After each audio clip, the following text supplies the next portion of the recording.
Hello, everybody. Welcome to this second session of the webinar on leveraging financing through performance-based contracting for housing and water infrastructure modernization. My name is Kezia Rust. I'm the Executive Director of the Center for Affordable Housing Finance in Africa, and we are the Secretariat for the African Union for Housing Finance. And last year, we were delighted to meet Mwariga, who joined us in Zanzibar at the AUHF conference that took place in Zanzibar and told us of some of his experiences at Wood Green in Canada. And in the course of that discussion, we thought that a deeper dive into the particularities around performance-based contracting and how they've managed to make that work in Canada, in Toronto, would be a good idea.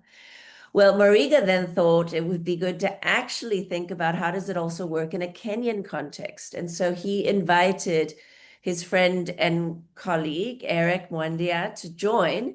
And so today I'm really excited because we've got this two-part case study, which is looking at first what happens in Canada and the experiences in Canada, and then secondly, the experiences in Kenya. We know that this is an issue of great concern to AUHF members and to housing practitioners across the continent. Whether we call it performance-based contracting, there's also results-based contracting, or results-based financing. It is with such scarce resources that we're all working with, making sure that they actually yield the results and that are targeted the particular requirements of this project is critical. And so that's something that we're all concerned about, and we're really looking forward to hearing both Mwariga's and Eric's experience in this. So Mwariga, as I said, is from Canada, originally from Kenya. And he is the Vice President of Housing Growth, Development, and Asset Sustainability at Wood Green Housing in Toronto. And there he has worked in a range of ways and is currently raising funding and driving a program for 5,000 new affordable housing units in this decade.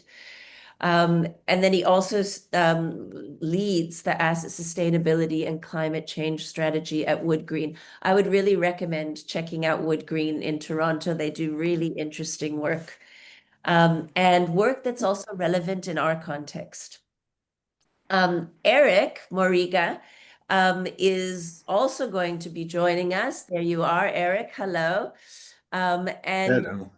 you're the founder and the chairman of CAPS Limited, and you've been doing a lot of work in the tech industry around the installation and the upgrading of infrastructure, specifically in the water industry as well. And then, as we noted before, that you also work in the tea industry. So an entrepreneur through and through, and looking for efficient ways of doing good things. And making sure that development happens. The one other thing that I know that Mwariga asked me to recommend and to discuss is that the whole point of what we're doing here together, and I think this is why these two gentlemen have offered their time and their expertise to this, is this Hema proverb, wisdom is like fire. People take it from others, and we've been really grateful to have conversations with Mwariga and with Eric around the issues that they are expert in, and to learn from them, and hopefully also to share our experiences with them to see how those practices can work in our own local contexts. So I'm going to hand over now to you, Mwariga, and you can take over from here. Thank you, Kezia.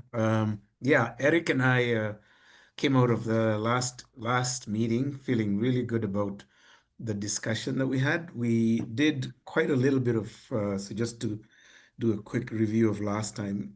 We did a bit of the highlight. We did a bit of discussion on the background of PBC and so on. We teased out in both cases what success looks like. So sort of providing the back end of our case studies of, as my friend once told me, it's actually quite nice when people know how the story ends, right? And then it's easy to work backwards. So then the second thing we're going to do today in our agenda is we will dive into the case studies. We'll do the Canada case studies. We want to create more discussion time today. So I'm going to sort of go through them a little bit quicker. That was the essence of providing you in advance. And then hand Eric, and also with the desire to have him have more time this time to sort of context some of the really good work he is doing and achieving results in demonstrating how the PBC principle can be used for infrastructure. So between my housing piece and his housing piece, we probably have some two key elements of the urban renewal that we need to underpin the housing, but also to underpin the population that we all want to improve the quality of service to. Cassia will close out number 4 by taking questions from the floor, and we've teased out some potential areas that people might have questions. Feel free to add other things under those bullets in the Q&A section. So thank you. So next slide, please. So I spoke about what we did last time. We basically tried to define the PBC. There's many thousands of, well, not that many versions of PBC, but what we try to focus on is making sure that if you're going to get engaged in PBC, it's going to produce high quality, it's going to produce cost effectiveness, and it's going to produce sustainable outcomes. Yeah. And if you use those as your North Star in negotiation and discussion and exploring the various versions, you'll probably end up in the right place. And the right place, of course, is you'll achieve modernization of infrastructure, housing being one of them. It'll achieve the goals that underpin some of its value proposition, which is climate change and sustainability goals. In this second session, as I said, we'll go into the Canada example. And Eric will start off with the Kenya example, but much more we want it as an offshoot for the general sub-Saharan part of the world. If you move to the next slide. So I'm going to highlight some of the project objectives and what we think in the Wood Green context. This is what this is all about. But one of the key things that we kept emphasizing last week is when you look back at the literature, there's a lot of PBCs that have been done in Africa for companies, for organizations. Our fundamental approach is that the organization must own the PBC and must drive the various components of every standard PBC that you have. In other words, you have to be fully versed with the financial model. You have to have a significant knowledge of how what you're paying for, whether it's paying for the best technology. There's, like cell phones, there's how 1,000 makes of it. So you need to know exactly what's appropriate for you. And then you also need to know how what you're doing doesn't look like an abstract finance and technical piece, and how it actually produces benefits for your clientele. And I think if you use those, so when we did our work in the energy savings retrofit, which actually was energy and water, energy being electricity and electricity and gas, which is a unique feature because of cold climate, and then water, which universal as well as electricity. So those became the core parts of our asset stewardship. We did this because, contrary to what people might think, we have fundamentally the same problem. We have infrastructure that was produced or built 30, 40 years ago. At some point, you start to use up too much money repairing, chasing repairs. And you have to, sorry, you have to pivot and say, is this the best way that I'm spending my money? And also you try and figure out, um, beg your pardon, you try and figure out what is it in the money that you in the intervention will give you those long-term outcomes. I think the thing that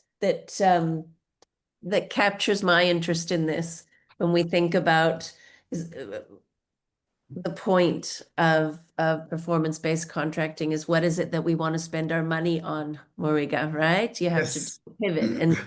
And it's so funny how rarely that's the thing you think about. You're just following a route and then you pay and you pay and you're not saying, oh, well, is this the thing? If the And world if ends you let, tomorrow, is yeah, this what I wanted to spend the money on?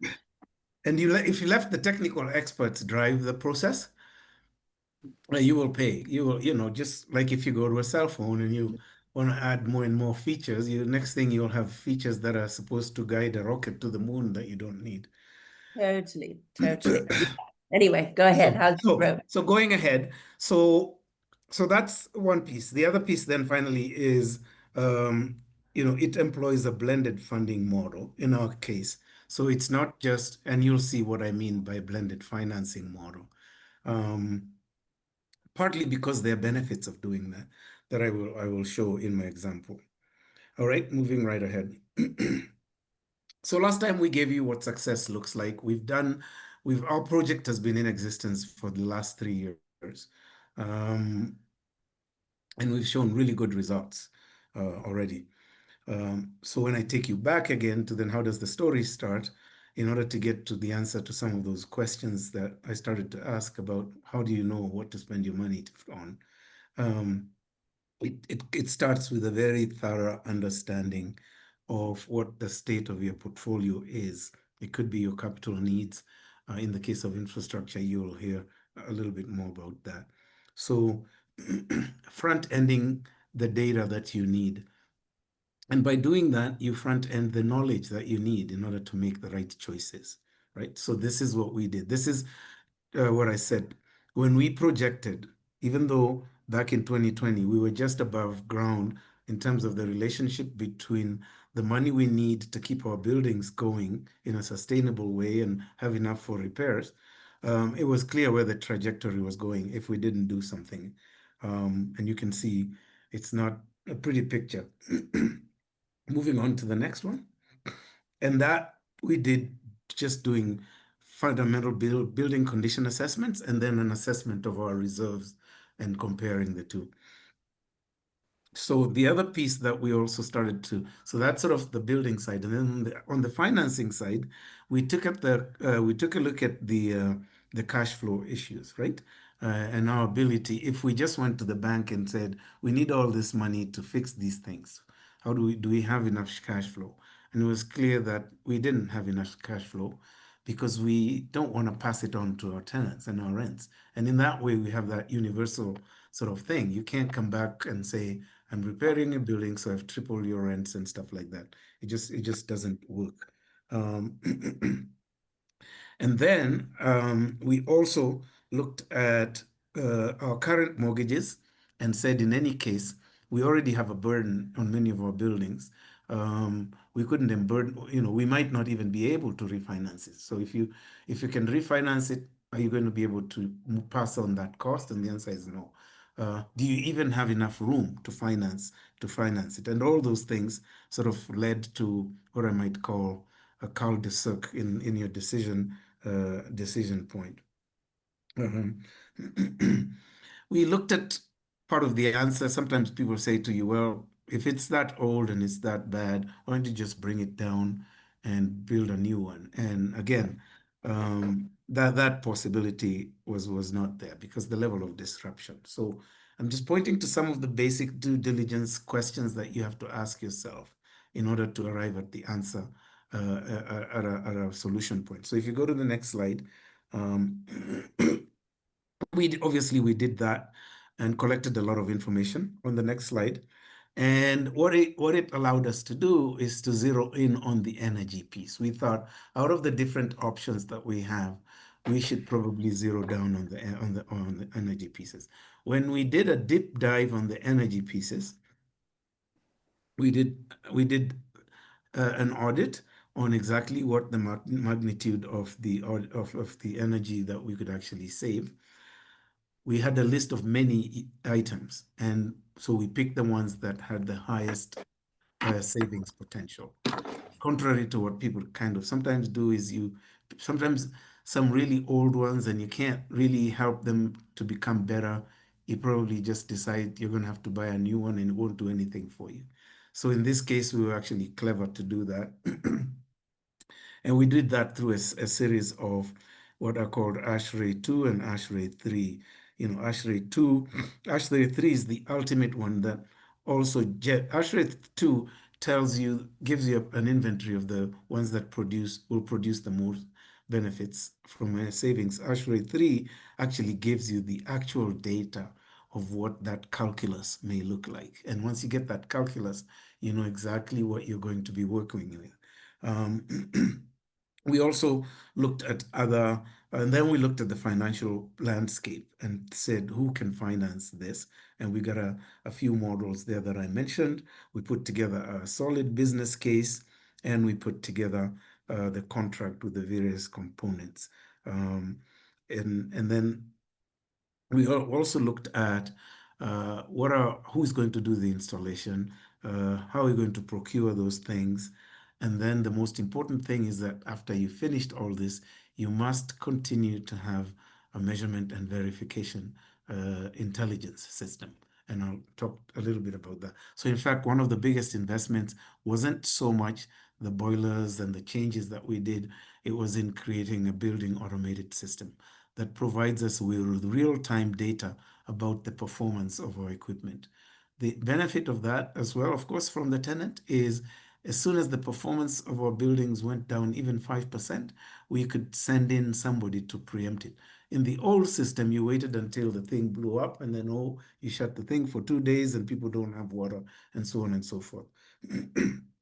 So we then zeroed in on the energy savings that are, like I said, and the advantages that it presented for us was, no upfront capital cost. It was a one-stop solution for us. And then we were product and service agnostic. And that allows us to be very open and create a set of parameters that anybody who's providing us technical service or financial services must be able to meet. And again, sometimes in these products is you meet the first donor or the first guy who's got the idea and you jump on and you're basically locked in. But that's testament to, but that you can avoid that by doing all that upfront work that I talked about. We also, in that process, decided we were going to share the risk with both the technical and the financing contributors or partners that we were going to recruit, and that somebody amongst them was going to have to guarantee and even in fact take an insurance policy on the savings. Because if you're selling me something and you say it's going to do it, you put your money or you put the insurance where your mouth is. I talked about the data driven performance.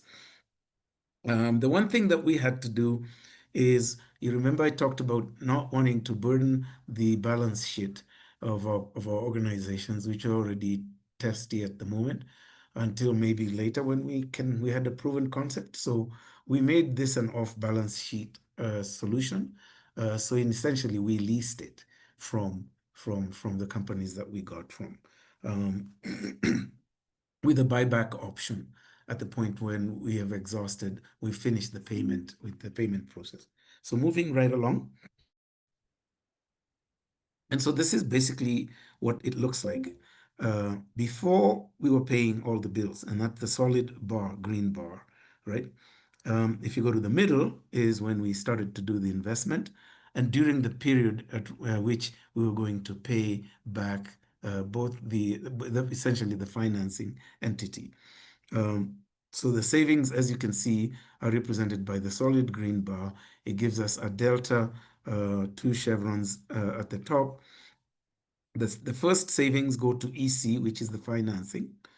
and the second savings goes to us. You can see that we've actually moved the bar regardless, but we're also now harvesting that delta change. So we continue as an organization to pay and charge the same amount, so that only the savings part now we extracted internally, and so we didn't pass them on to the consumer essentially. And then after we've paid off the debt, which is the third bar, all the savings now become accrue to us as Wood Green. Um, Again, this was a partnership approach so that we could get capital, transfer risk, and also deliver capacity and implementation and management. So we had both the engineers and the financiers working together in order to produce the three outcomes: savings, performance, and construction risk mitigation. I'll let you go through the details of that. This is essentially what the investment deal structure look like. WCS, which is Wood Green in the middle. On the right, on the top side is the financial source, and on the left-hand side is the efficiency capital that was brokering the engineering part of it, the technical part, as well as the insurance. You notice that in the loan side, it's a two-way arrow. In other words, at some point, it it occurred to us that some of the money that we were afraid we was never going to be enough, and would be uh, would be cut short by that steep decline in our assets. We could actually, instead of just letting it sit there, we could actually invest it into this and have our own returns. So in some ways, we became our own financiers. Um, so that's the basic structure. EC, which is the broker, or both on the financial and the engineering side, they then own the equipment for 10 years. I told you we were going to list it. And then the portion, of course, we split the portion. Um, we get an outside loan from the financial institutions, and we pay the principal plus interest from the remaining energy savings. I talked about contributing our own capital because now we decided we wanted in on this outcome. And then we had the engineering part, which, we don't have time to go into detail, but it's isolated only those components that were going to give us the highest savings. It then put in monitoring systems, and then also um, verification systems as well. And that's what allowed us on a monthly basis to be able to know how much we're saving and actually monetize on a monthly basis. This wasn't like a 3-year contract thing. The money was being extracted on a monthly basis. The financier was being paid on a monthly basis, which made it look like any other legit repayment plan. Moving on to the next one. And this basically is the long-term structure. We're partners for the first 10 years with the diagram on the left. After 10 years, all the savings accrue to Wood Green. So it's just another way of depicting and how they break down in the investment at the bottom, the actual figures, the tripartite funding model that we pursued. Moving right along. And I showed a picture. I showed the numbers for the savings for the last 3 years. So we're more than happy. So the activity plan is basically, in a nutshell, doing a lot of work around how the risk assessment and taking stewardship of the financial model. There's a lot of legal work that you have to kind of then figure out, because you have to tie these people in different ways. It's not just one procurement, give us the keys when you're done. So that part was a little bit more cumbersome than we thought it would be, but that's the price you pay for taking on the stewardship role. We had other constraints. We had to get our funding, our city ownership relationships fixed up. There's other things that you do. You have to put together a very solid business case with your board of directors. This is the first time they're seeing something like this. They're used to just straightforward financial models. So your business case has to be thorough, and it's simple enough to be able to explain to them what the benefits are going to look like at the end. Moving to the next slide. And yeah, this is project number 2. This is the project that we've started just recently. It's a $44 million project. The value of this, and I can leave you guys to look at it, is this time we actually saw the value of refinancing it ourselves as a key part. So we went out and refinanced it like any other loan, in combination with a grant portion that we were able to get from an organization, from our national lending organization that gives grants, a certain portion of grants to loans. And you can take a look at, moving right along, and the debt is 25 years. It's a very comprehensive thing. I'm going to leave that to you to see. This one now, we begin to encroach, even doing building envelope work and some very comprehensive work. You probably could have just gone and borrowed and repaired those problems that were specific. But instead of doing that, we leverage that to make this just a total reset for the building. It'll probably be Toronto's first major comprehensive rental housing building that ticks all the climate change, GHG emissions, energy savings, and overall quality of life enhancements. All right.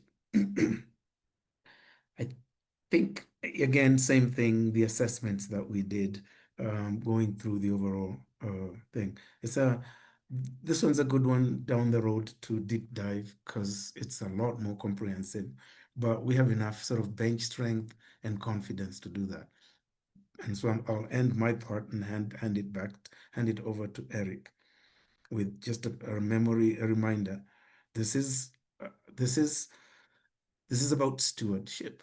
This is the difference between why we're coming to this group and saying you have to do it differently, and it will produce different results for your organizations.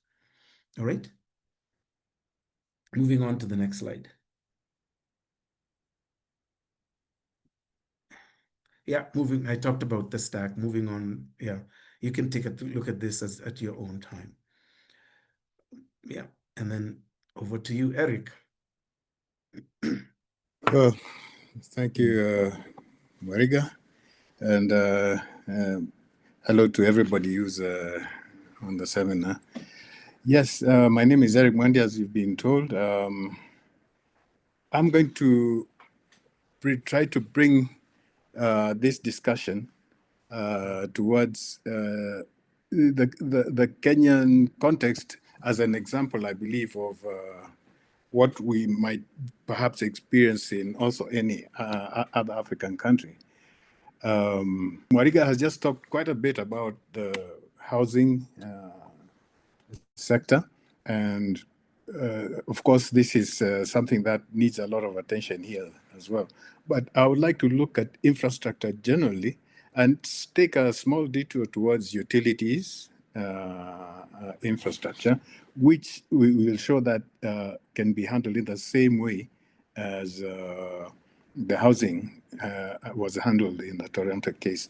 So in this slide, we are looking at what cities and municipalities in Kenya face in terms of the constraints to the development. And these include, of course, budgetary allocations. They're never quite enough, despite all the need that there is for doing a lot of work on enhancing the infrastructure.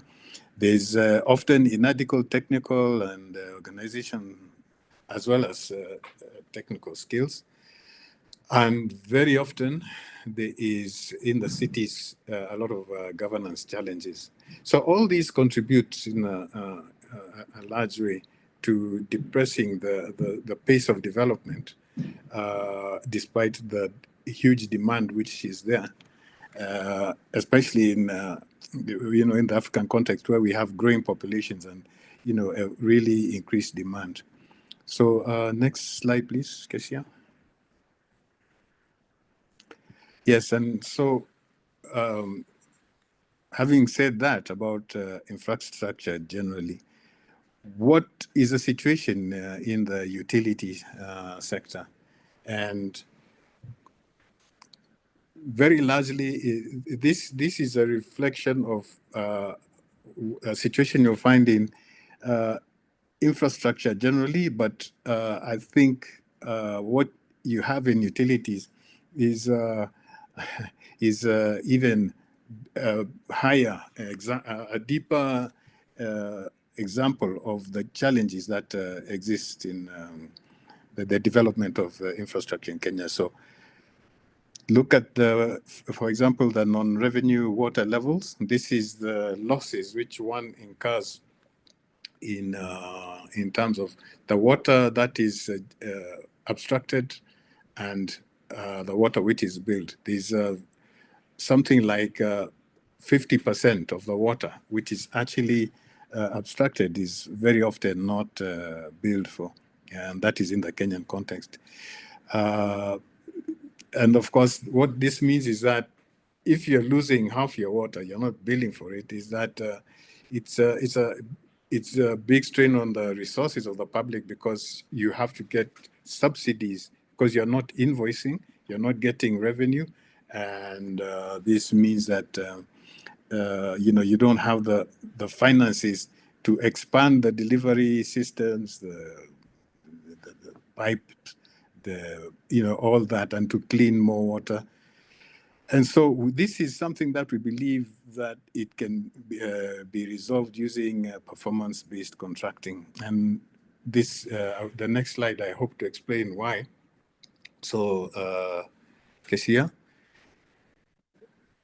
Yes. So let's, for example, the utilities would be keen to reduce the levels of non-revenue water from 50% level to standards like 20 and below, 15 to 20, which is internationally acceptable. They would want to implement energy saving measures to lower operational costs. And what you find is that the energy utilities in Kenya and are quite, they charge quite a lot for electricity. And they would like to improve the financial health by billing and reducing all administrative losses.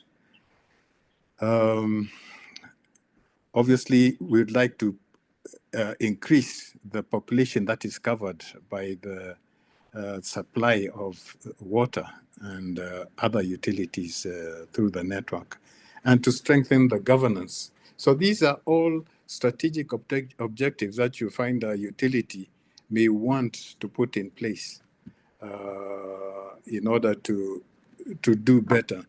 But being in a situation where the utility is financially strapped, the question becomes, how do you go about this? Next slide, please. So, and here, this is where the PBC concept comes in this context. So what the PBC will tend to do is to mobilize stakeholder finances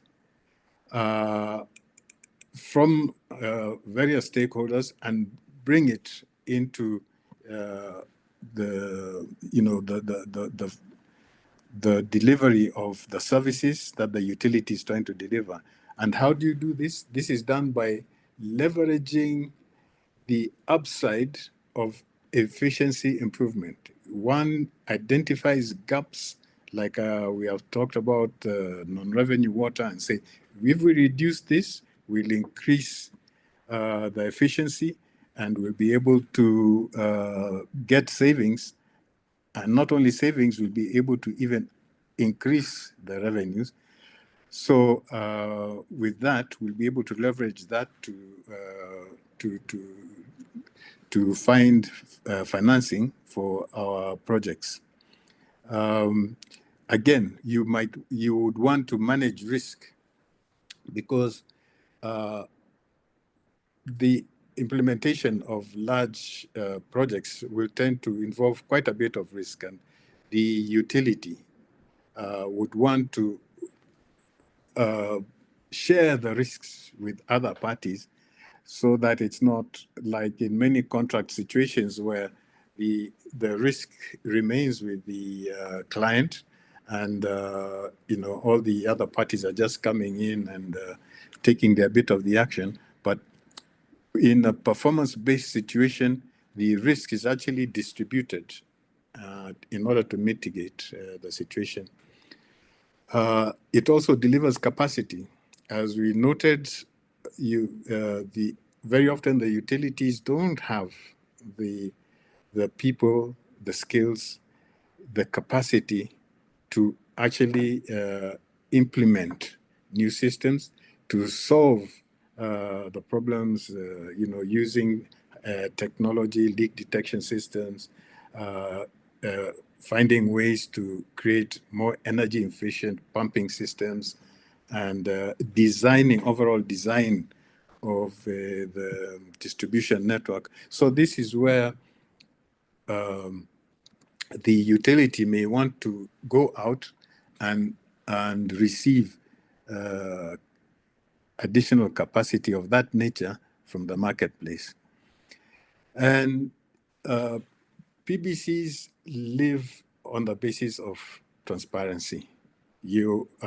Every stakeholder in the project needs to have sight of exactly what is happening in terms of progress, in terms of performance of the contract. And so this is the transparency which is introduced during PBCs puts in good stead the utility as it then soldiers on beyond the project. And the key benefit, of course, of the PBC is that at the end of the day, no matter how you configure the projects, you find that ultimately the project results and that skill transfer vests with the utility. Next slide, please. Yes, so this is, we come to the actual leveraging of the opportunities. And this is where, like Mwariga talked about, during the early phase of their projects, they do a lot of work. And this is where the project actually gets its key, its main, its life, because this is the metrics. What to quantify? What are the opportunities? What metrics are we going to use? We establish the key project objectives and priorities. We identify what are the project risks, as I said, so that you can mitigate them.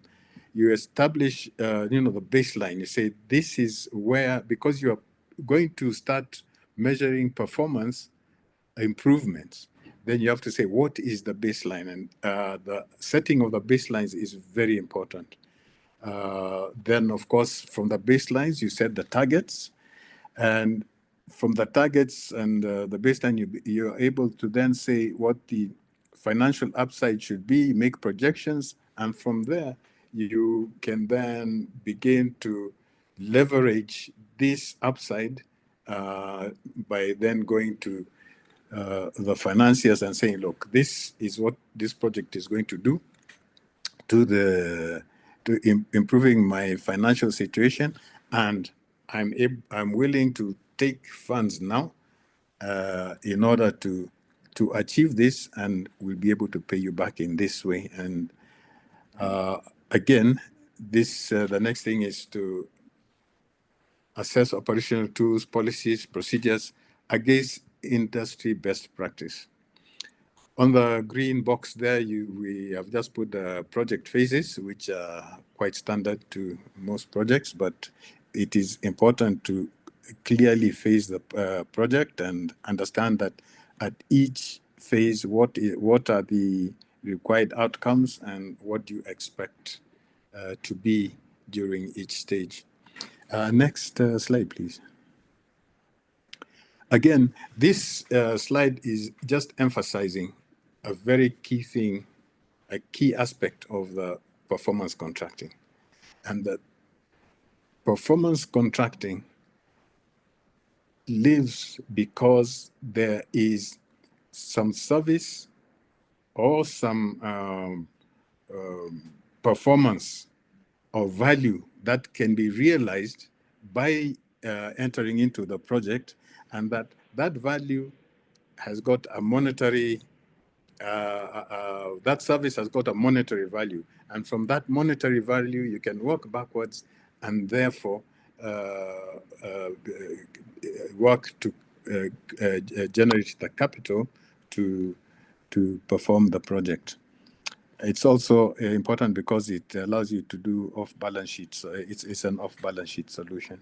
Next slide, please. So now the financial modeling.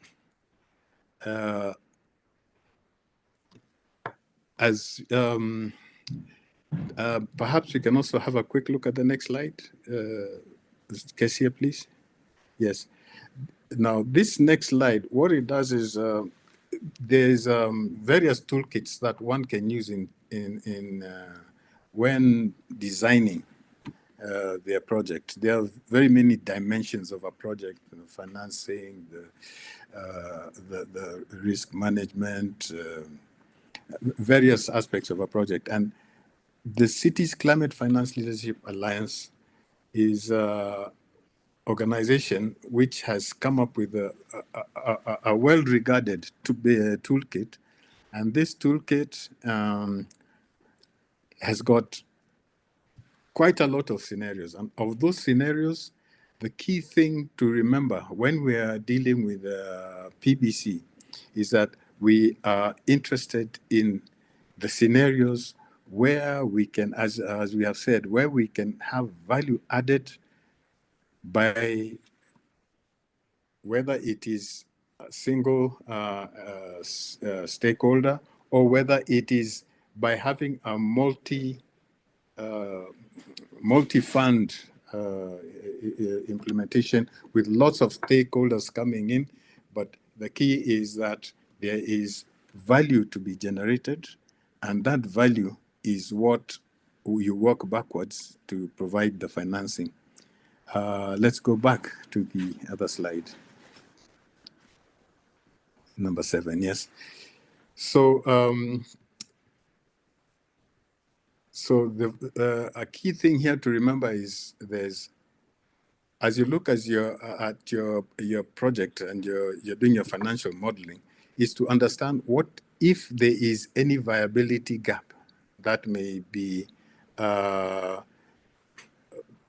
For example, as you do the project, you may see that there is a possibility that we may not be able to fully finance the project using the outcome of the improved revenues and savings that may come in. And this is where you have the viability gap. And it may be necessary to de-risk this viability gap by way of, and this is, so for example, you may ask for guarantees from your government, from third parties. And when you come to issues of sustainability, which is very much there when it comes to utility development, and there are very many funds that are able to pitch in by putting in their sustainability funds in a way to de-risk the project. There are many other ways of de-risking the project. For example,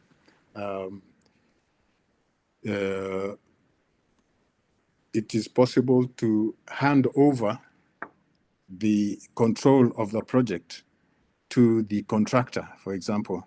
And in that way, the contractor sees less risk in the project. So there are various ways to reduce that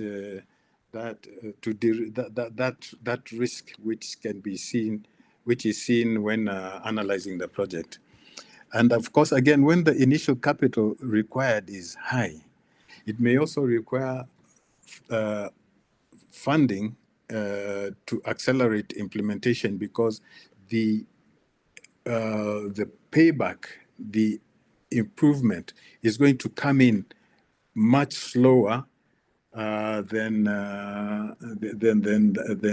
enough to sort out this capital. So you need a longer runway, a longer period in which to implement the project. And for this reason, again, it is necessary to look for concessional financing from multilateral and donor sustainability funds.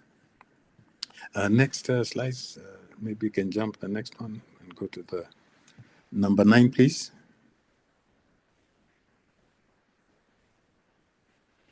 Yes, so this is investment deal structure. And all that this is showing is that there are many parties involved. There's a lot of abbreviations there, TTP, trusted third parties.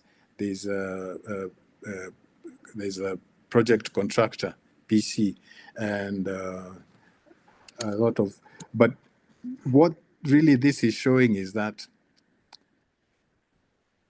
it is important at some stage to have a trusted third party who plays the role of de-risking the project. And that trusted third party might be not just one player, but 2 or 3 stakeholders. So perhaps later on you can have a look at this diagram, but really all it does is to show that the project can be done on a multi-fund, multi-loan situation that will have trusted third parties, and that yes, it can get intricate, but this here is just for illustration, and perhaps it will become clearer when we now look at the next part, which is the de-risking of the project. Let's look at the next slide, please. Yes, the risk mitigation. So there are very many areas of risk in a project, which such as a performance-based contracts. And as Mariga made clear, this will probably lead to a lot of legal work when putting the contracts together, because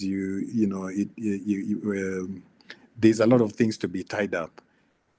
The front part of the generating this project is very important.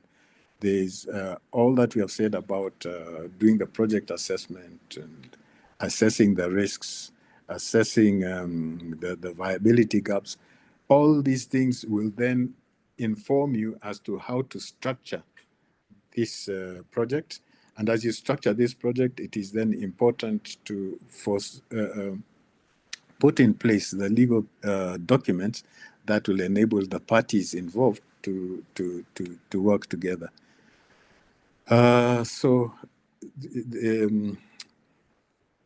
there's a performance risk. What happens if the project does not achieve what it's supposed to achieve? The contractor does not deliver.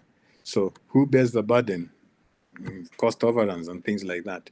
There's a demand risk. What if the services are delivered, but there is no demand as expected, or rather the demand is weaker than what was expected?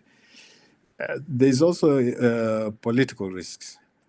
And a lot of these projects, they will go across the tenure of the politics of the city. So you may be working under the particular government, which falls or does not fall during an election, and this, and there's always political risk of such nature, and it's always this, for example, is one of the areas where trusted third parties can be very useful because they provide an element of stability. They come in with a gravitas, which means that it is unlikely for the project to be tampered with during the project life. And that is very important. Then there's financial risks and the bureaucratic risks. Let's go to the next slide. Yes, so there are various risks, and there are very many ways that they can be mitigated. And so this really, the emphasis on this is to show that for a performance-based contract, it is really important to mitigate the risks and allocate them accordingly. Number 30. Right, so there's two projects I'd like to talk about. One is in Mombasa, where there was 2 years given to reduce the non-revenue water by 20%, and to install 24,300 meters to the new clients. And the upside, the increased profit was to be shared 50-50 between the utility and contractor. Next slide. There's Moranga South, where again the parameters required was to reduce the non-revenue water from 60% to 30%, and equally to manage to benefit from the increased revenue that by getting a share of the increased revenue. Next slide. So there many reasons were found for why both in Moranga and Mombasa, why there was such high loss of water, and the problems were from technical to lack of a good distribution system, leaks. Just proceed. And perhaps I can also mention that during this project, the SNV of Belgium played the role of, what do you call it? The role of providing de-risking of the project, including some of the financing. The administrative costs are listed there, as well as the solutions which were found, which included putting in new billing systems, doing a complete house-to-house detailed assessment of all the connections. And yes, a lot of things were discovered from this. Next slide, please. Pipe leaks, mechanical block meters, a lot of technical things, and solutions were found in order to resolve. Next slide, please. So what was the end results and the end and the conclusion? So in Moranga, within 3 years, there was a reduction of the non-revenue water by 35%, and at the same time, there was a more robust billing to increase revenues and all that, and that was able to be shared with the contractor. In Mombasa, within 12 months, a lot of meters have been installed, including district monitoring meters, and the actual billings went up by 43% within 12 months. So basically, the PBCs, by bringing in capacity, by bringing in technology, by bringing in all these things that we're talking about, are able to very quickly make a significant impact on the life of utility. And this is very true also, we believe, for other forms of infrastructure, which may include bridges, roads, and also all sorts of other things, and of course, housing. So here we have illustrated with water utilities, but we do believe that for sure this PBC is the way forward. And so, Kesia, I'll want to take it back to you so that we can see whether there's we can attend to some of the questions that may have arisen. Excellent. Well, thank you so much. It's very exciting because I think what you're showing is that you both, in both of your examples, that you are able to identify where there were efficiency gaps in the process.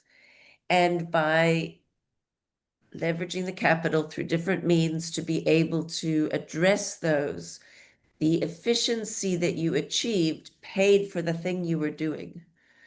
And then you actually were able to monitor and drive that because your focus on the contracting is on specifically the delivering of that thing. Obviously, it's going to be much more complicated in practice. You do make it sound very easy, which is very good of you, but I suspect it is more complicated. Are there any questions from the room? Would anyone like to speak up? We've got a small enough group, we actually can give everyone space to speak. I can allow all of you to be able to speak. If you take a look, Eric and Moriga, just at the chat right now, you can see who's written in there to say that they're here. We've got a nice range. Grace from Habitat for Humanity, a colleague, is it Abdel Akram, pardon me, Akram from Egypt. Merhawi, who is working now in South Africa, but has worked all over the continent. Sinalo, also from South Africa, from Planact. We have Maureen from Cooperative Bank in Kenya. Anafilele from Hydroform in South Africa, but of course Hydroform works all over. Would anyone like to comment on the presentation, on how it resonated? Do you have any particular questions? Is this something that you'd like to take forward in your own organizations? We'd really love to have your feedback if anyone would like to volunteer something. Thank you, Casey. I'm not so sure if you're able to hear me. I've had We can hear you. So my voice is a bit cracked.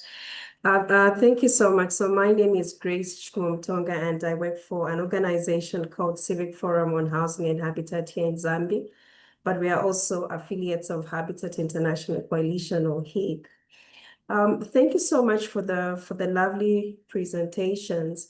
And listening to you, I think from the first presentation that looked at the retrofit housing project that was done in Canada, as well as listening to the aspects of the different housing projects, including the aspect of de-risking of the projects by having trusted third parties.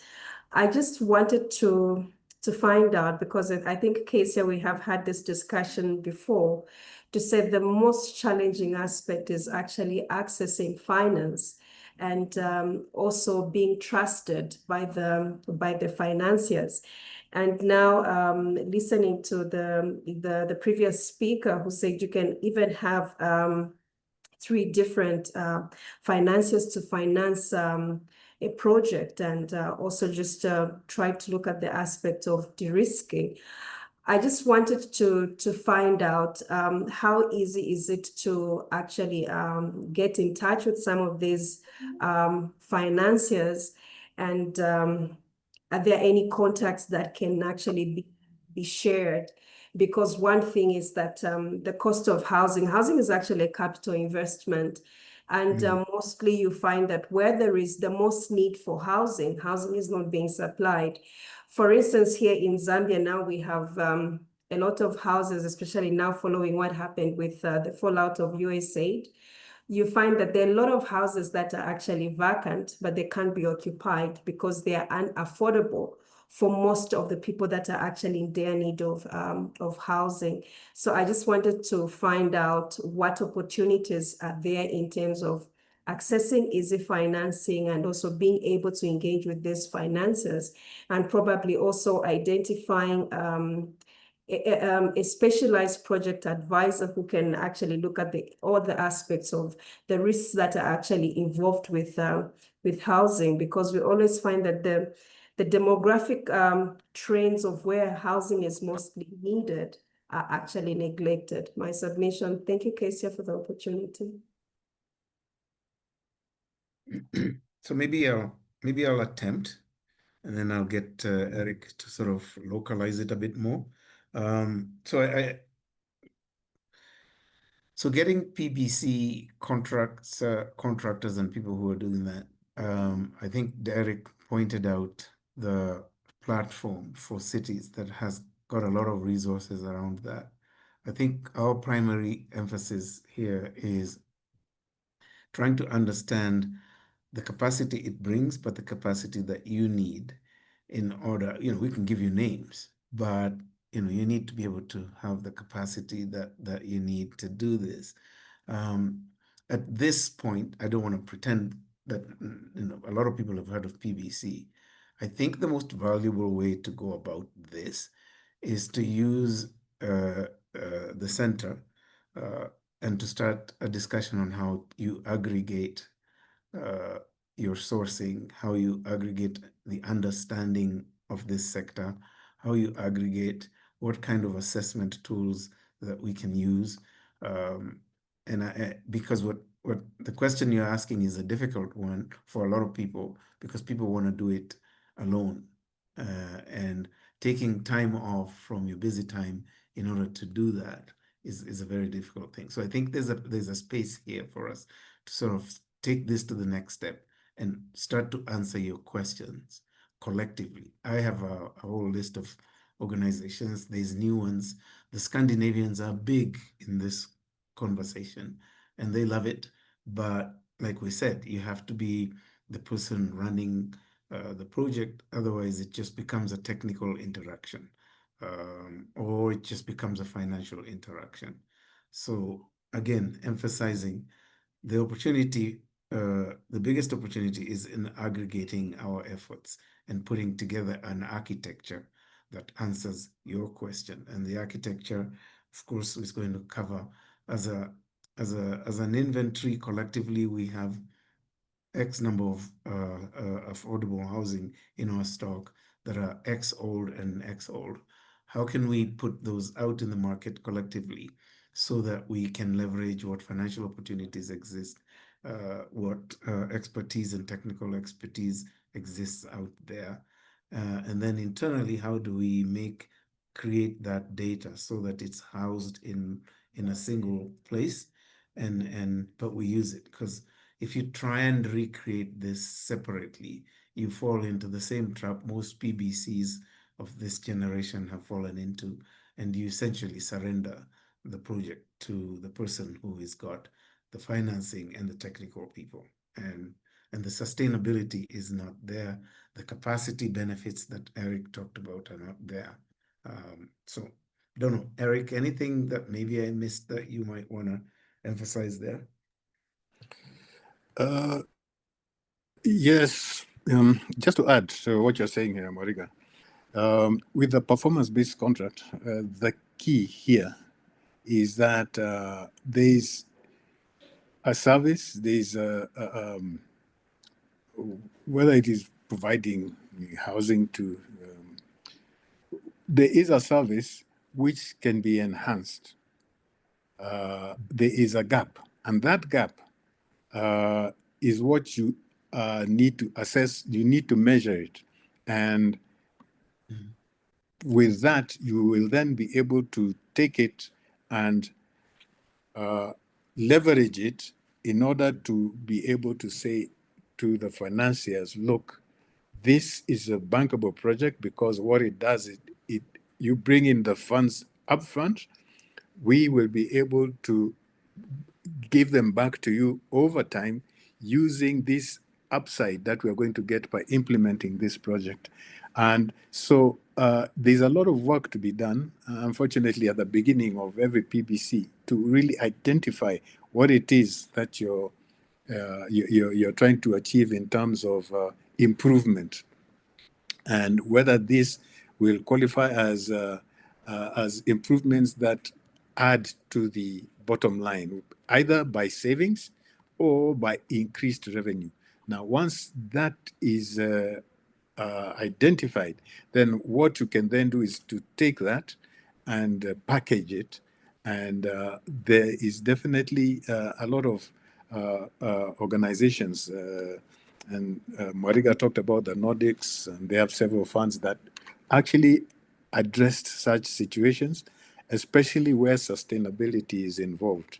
So there's a lot of work to be done, is it, Grace? And but if you do that and you're able to go in with clarity of vision to say that, look, this is what we want to do, this is the value that will be added by this project, and so could we have the financing to support our contractor? In the first place, it should be viable enough, because you may have a viability gap in terms of the contractor coming in and paying himself from the outcome of the project, but then you will have these funds who are willing to say, yes, we are going to work with you because we can see this gap, but this is a good project for sustainability.